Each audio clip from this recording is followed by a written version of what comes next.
Okay.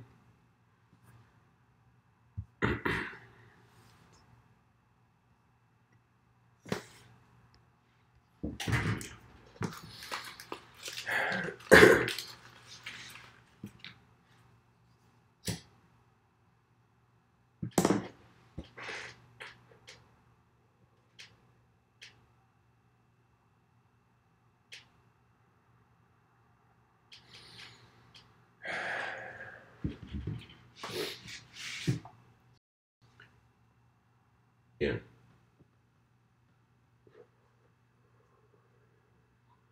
When we look at reality, we place it into meaning subjectively through a spectrum of our experiential exposure on the surface of this planet as we journey throughout the day. It has been very fascinating. When I was young, a dilemma came to me, which to manage it, to understand it, meant that I had to change the world I was living in. In some sense, every year, every birthday where you blow out a candle, that is a new you. But there is a self-awareness within you that's like, that says it was my, for example, 25th birthday. Do you see what I mean? So it's like there is an abstract witness taking ownership of what is visible.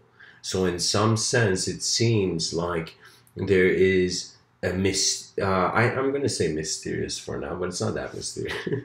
There is a unique, that's a better word, there is a unique intelligence that we call Homo sapien. It has an objective aspect, and due to its biology, it seems as if its biology is a lamp for its thoughts, you know? So what does that mean? That means we need the body to be a person to even consider an enlightened person. Do you see? So physicality is very crucial. But when I use the metaphor of a lamp, the lamp, even though it holds the light bulb and it shines the light, but the electrical intelligence, let's say the electricity, you know, that is needed to light the lamp, it comes from a different source. So it seems as if like the world we see, we are projectors turned on by a story that we cannot comprehend. When I say story, I mean, imagine just like a film projector suddenly became conscious and was thinking that it's the film it's projecting. And then at some point it's like, wait a minute, where is this film coming from? And as it dives within into an existential and again experiential self-inquiry, it begins to wonder what the self is, and it sees that it's as if your imagination is filling up the gaps to make sense of reality. And this is normal. Everybody does this. Even the greatest scientists, when they confront the novel, the new, they have their imagination must try to somehow sculpt it into their domain of meaning and knowledge. For me, Socrates has this very epic quote where that quote in some sense gave me the lesson that this, you're not on this planet just to learn in regards to just read textbooks and whatnot, even though I have great respect for university professors. But for me, it's as if like the professor is not the size of the universe. Do you see what I mean? And the professor is not you. So in some sense, we can sculpt out of sound many sentences of meaning. But in some sense, we're all left to how the present moment is choosing to observe the movement of its energetic expression. So what I'm telling you is that through these Mr. Within talks, you know, The reason the talks seem as if like they're acknowledging everything is because the more the quest to know oneself becomes internal, the more it's as if like it's an aerial view. It's as if like the ego is on the branch, and that's normality. And then as the ego flies up, as it goes into a self-inquiry of where am I, who am I, and all these things, it will begin to suddenly see that it is too vast. And so we find in some sense, the value of Socrates' quote when he said the only true wisdom is to know that you know nothing. The reason is because it is too large. The playing field is too large for us to be certain about the way its game is, right? But when we look at history, interesting things have happened in history, you know. Sometimes when I look at history, I feel more like time, like, you know, how the ancient legends would say father time and mother earth, you know, something like that. And so for me, it's as if when I look at history, because it is when the spectrum, when a spectrum um, uh, extends towards infinity, the ego feels small. And because it feels small, suddenly in the transparency of a small ego, one begins to discover their true nature, which is in some sense how intelligence functions as a collectively unknown presence rather than an individually known personality. Do you see, we are moving, we are shifting from this. And of course, my voice reaches perhaps a few, but the few, once they, in some sense, the few become the many in some sense when they are the communicators. You see, for me, I realized, okay, I'm like, okay, put away the meditation, meditator, meditation, guru, non-guru, to put all this away. And for me, I realized every religious tradition has in some sense shaped the world. Do you know whether the origin of the revelation was divine or not? What's important to notice is that our eyes open up in a shape, but what's looking through our eyes is shapeless. And so there's in some sense, the observation of the observer and the observer, of what is being observed. Do you see, these are two dynamics which in all mystical traditions and in anything in human life must be considered.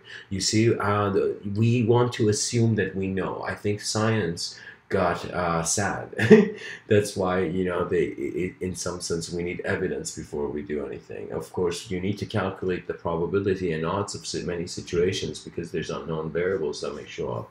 But I'm telling you, you know, I understand science's elegance, but I also understand religion's reach.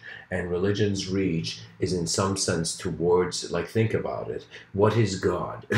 Like, I'll tell you, this was when I was young, it was like blowing my mind, these concepts, right? So, and it wasn't blowing my mind in a way where I was socially thinking, oh my God, like thinking like Karl Marx, you know, religion is the opium of the masses, like that dude took it too seriously, or religion was tough on him.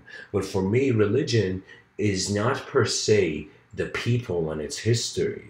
For me, religions are, it's as if they are in a world that is moving for the things to be said. So what I'm telling you in some sense is that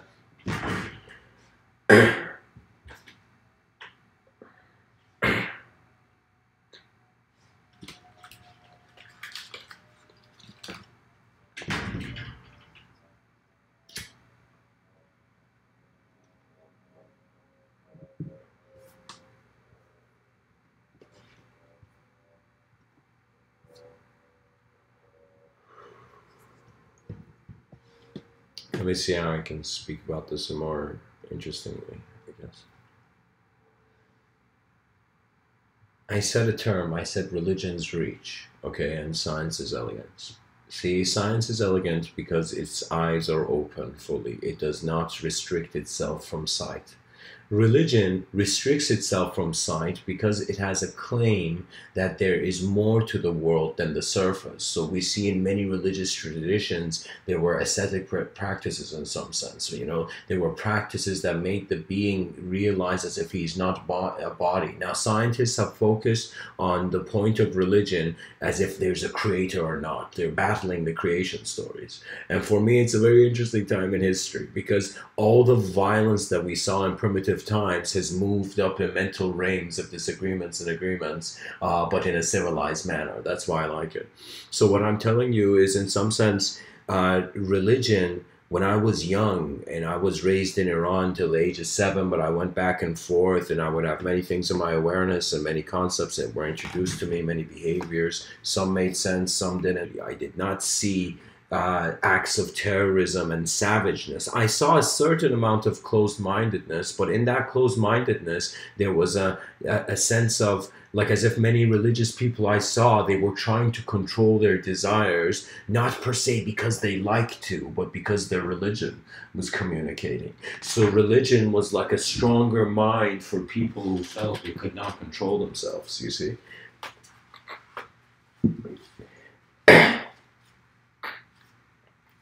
Excuse me. You see, for me, language is like, you know how Iron Man had a suit? For me, language is the Iron Man suit for consciousness in some sense. And so what I mean by that is that it is, you know, we are creatures, we cannot avoid this. This is something they don't teach in school, and so you become so depressed you know, throughout life that, you know, you might not even ever consider it. But this is the thing, that everything in this life, if it has subjective meaning, it has through stories. Stories are the atoms that create the personality, or in some sense the experience of the personality. So there's two, it's as if like we're made of atoms, we're made of words subjectively, we're made of atoms objectively.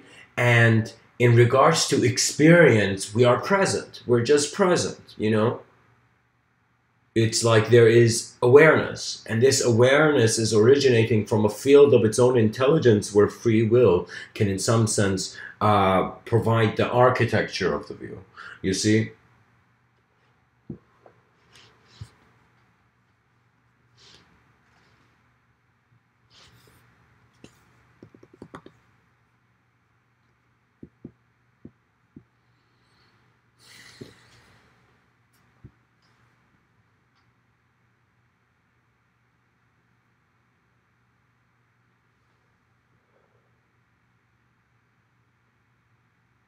All civilizations, planetary civilizations,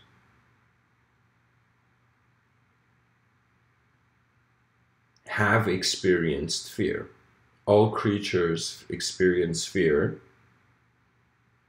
And it's very interesting because the moment let's say you survive the fittest way in 2018, and so you're living with millions in your account, and you know life is very easy externally. You will see, and then let's say you have a huge company or something. We see examples of this in current society where these incredibly wealthy people have companies that are influencing how the cultures of the next generations are taking shape. So let's say you're a person who externally your survival's done, but mentally now you want to utilize power and you want to manipulate the world to your own desires. You know, rather than getting rid of your desires and helping the world by looking at it from a desireless place, just looking at what needs help, you know, rather than thinking I know best. You know, like I feel that's like a, I was acting out an evil kind of like wealthy mind, you know. So anyways, what I'm trying to say is that the fear, once external fear is handled, there will always be the fear of mind, which comes from many people who are in positions of power. They fear what they are becoming and what they're doing, and if it will be out of control or not. You know, for me, it's taking a lifetime for me to even understand my body, my physical body, and you know, my consciousness and how my memory and imagination have a relationship with one another, and to even manage myself, right? When I say this, I don't mean it in a just regular, normal things you do way. I mean it in the sense that, how would I say it? Like, I mean it in the sense that to try to control people when you haven't understood yourself is insanity. You see? And to understand yourself doesn't mean accept just a story version of yourself and carry on. It doesn't mean that. It means you are alive once. You are alive once. Do you understand that sentence? You are alive once, and all the help that you are waiting for the world to give you, you will realize you don't have time to wait for help. This is your life. Your life means it is your intelligence that is administering the principles and the values of how your next steps, in some sense, influence reality and your reality. There has been times where it's very interesting. I have, in some sense, abandoned my desires. It was very savage internally. What do I mean by that? That means, don't get me wrong. I'm still like a human being, and I have many flaws. And in certain aspects of my life, I am weak at, and in certain aspects of my life, I'm strong at. It's kind of like a blend of both. But what I was trying to get to is, in some sense, that what you are is an eternal gaze of a universally intelligent collective phenomena at itself. For a long time, I was like, what is the meaning of life? What is my purpose in life? I remember I heard the term soul mission. So there was like, in my youth, I was like, yo, what is my soul mission? What mission does my soul have to accomplish? But at that point, I still had a video game kind of entertainment kind of vibe. I wanted life to be a video game where I'm succeeding, and I was not curious about truth. I was not curious about who I am. I was just living a shape that I felt it felt good, so I never wondered. And so, as many years of my life passed, there came a day where I was sitting on a rock in the middle of a river, and I went there to meditate, in some sense, out of the troubles of reality I had. So there came a moment where I had so many problems in my life that I just went into nature, sat on a rock,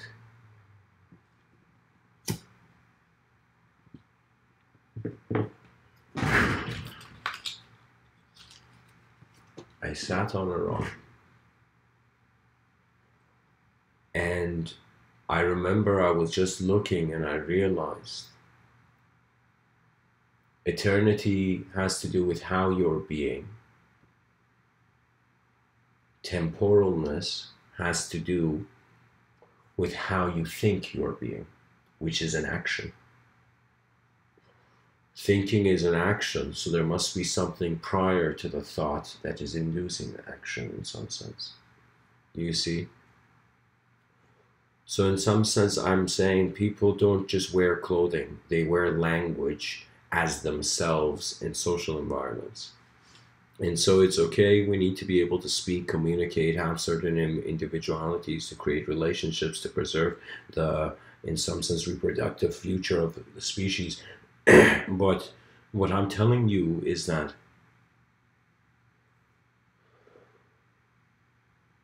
eternity,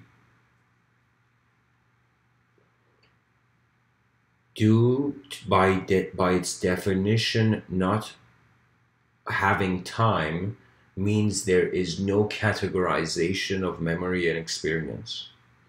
So an eternal perspective is just an unknown gaze through emptiness.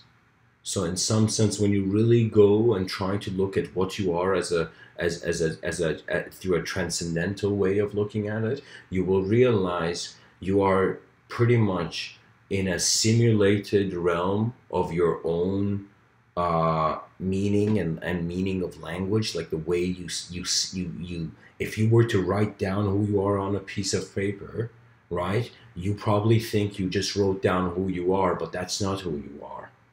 You see, experientially, that's not who you are. Conceptually, yeah, sure, you know, I'm Mr. Within, you're whoever you are, this is YouTube, we have names for everything, and we're doing things. But the mystics, see, these conversations I have, that's why I say for advanced communicators and pilots of consciousness.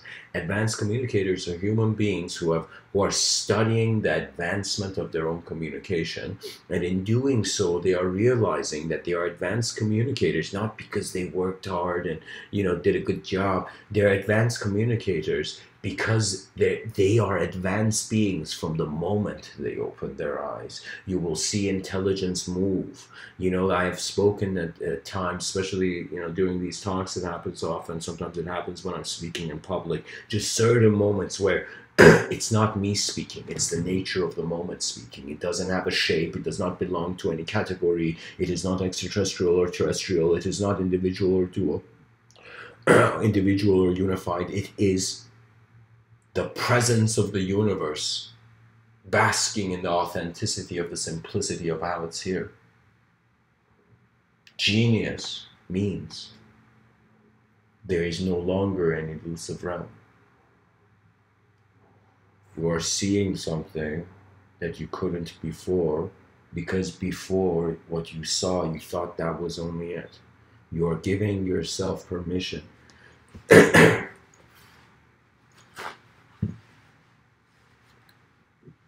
be a free universe, a free universal intelligence.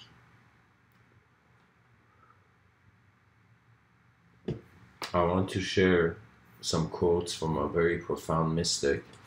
Many people know who Rumi is. Rumi is a Sufi mystical poet. I believe from 7,000 years ago or something like that. And he's known everywhere. Everywhere in the world they know his poems. But I don't want to tell you the words of Rumi. I want to share with you the words of Shams Tabrizi, which was in some sense like the guru of Rumi. He was the one who inspired Rumi to, in some sense, gaze at the transcendental. So I'm just going to read a bunch of his quotes right now. Shams Tabrizi says, "The universe is a complete, unique entity. Everything and everyone is bound together with some invisible strings. Do not break anyone's heart. Do not look down on those weaker than you. One's sorrow at the other side of the world can make the entire world suffer. One's happiness can make the entire world smile."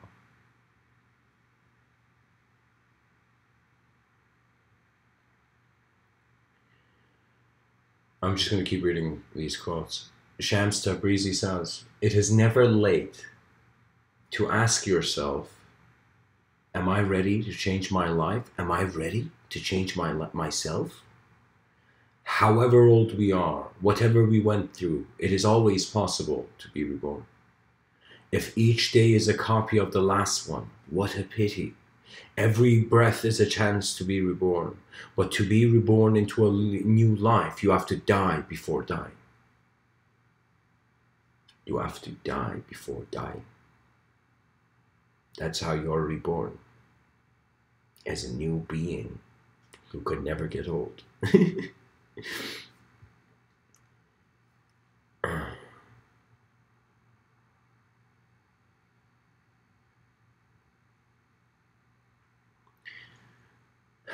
I'll read one more. "The chemistry of mind is different from the chemistry of love," says Shams Tabrizi.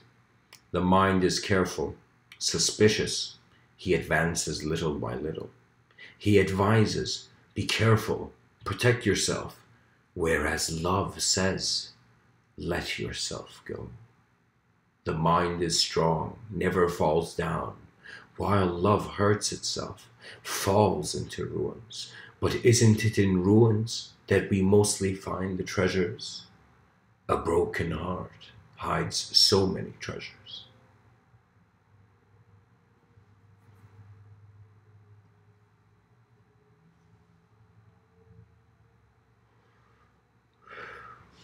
In our awareness to what we are, whether we understand the words of the poets of the old or the poets of the new,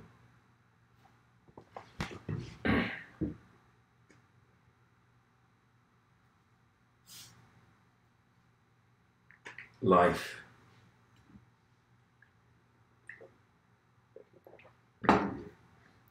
is not just a file to be put in the file cabinet memory system of the planet. Life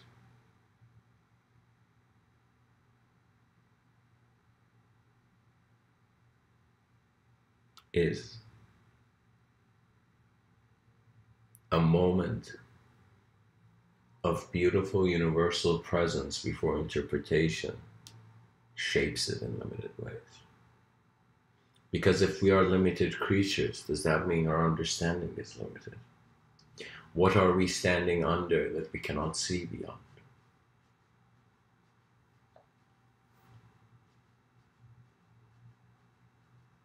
As eyes open and as eyes close, the world is born